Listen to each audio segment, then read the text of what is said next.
morning, y'all. Today we're taking our literary caravan further east to ancient China, where we'll explore some of the most influential philosophical thinking in human history. Now let's get ourselves oriented.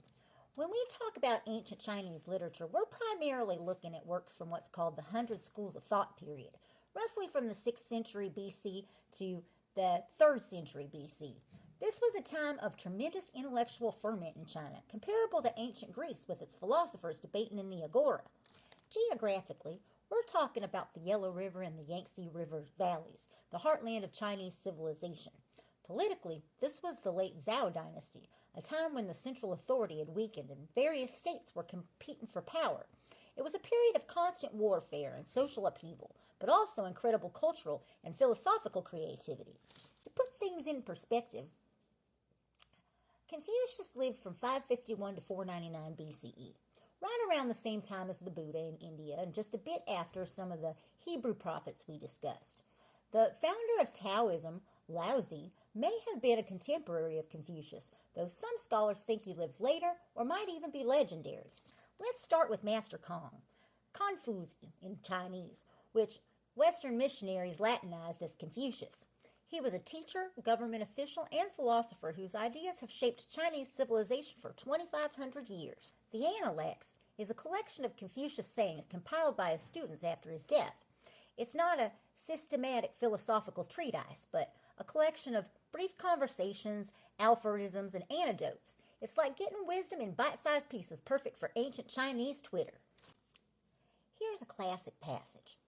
The master said, "Is it not a pleasure to learn and to repeat or to practice from time to time what has been learned? Is it not delightful to have friends coming from afar? Is it not a gentleman one who does not take offense when others fail to recognize his ability?" 3 questions that capture so much of Confucius thought: the joy of learning, the importance of friendship, and the quiet dignity of not seeking recognition. Confucius wasn't interested in metaphysical speculation about gods or the afterlife. He focused on how to live well in society here and now. Let's explore some of the key Confucian concepts. First and foremost is Ren, often translated as benevolence, humaneness, or goodness. It's the supreme virtue in Confucianism, representing the perfect relationship between people. When asked about Ren, Confucius said, "Love others." Another time he said, "Do not impose on others what you yourself do not desire." Sound familiar? It's the golden rule, folks. Turns out great minds think alike across cultures. Confucius was emphasizing reciprocity about 500 years before Jesus taught the golden rule. Similar ethical principles emerged independently in many cultures.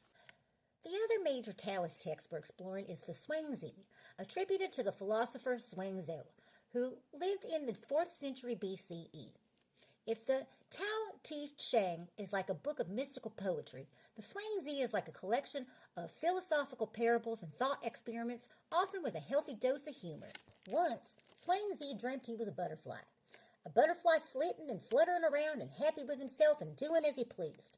He didn't know he was a Xuanzi. Suddenly he woke up and there he was, solid and unmistakable Xuanzi. But he didn't know if he was Xuanzi who had dreamt he was a butterfly, or a butterfly dreaming he was Xuanzi. Now ain't that a mind bender? Is Xuanzi a man dreaming to be a butterfly, or butterfly dreaming he's a man? This playful skepticism about our ordinary understanding of reality is typical of the Xuanzi. It invites us to question our assumptions and to see beyond our own limited perspectives. Let's compare these 2 traditions. Confucianism emphasized social harmony through proper relationships, moral cultivation and education, the importance of ritual and tradition, and active engagement in society and politics. While Taoism emphasizes natural harmony through alignment with the Tao, spontaneity and simplicity, skepticism toward artificial conventions, and freedom from social constraint. Despite their differences, both traditions valued harmony. Confucius sought it through proper social relationships, while Taoists sought it through alignment with nature. And historically, many Chinese people drew wisdom from both traditions, along with Buddhism when it came from India. On Thursday, we'll explore Chinese poetry from the Tang Dynasty, particularly the works of Li Bai, Du Fu, and Wang Wei. These poets often synthesize Confucian and Taoist insights, creating versions of extraordinary beauty and depth. Remember, y'all, as Confucius might say, learning without reflection is a waste, but reflection without learning is dangerous. So keep those minds both open and critical.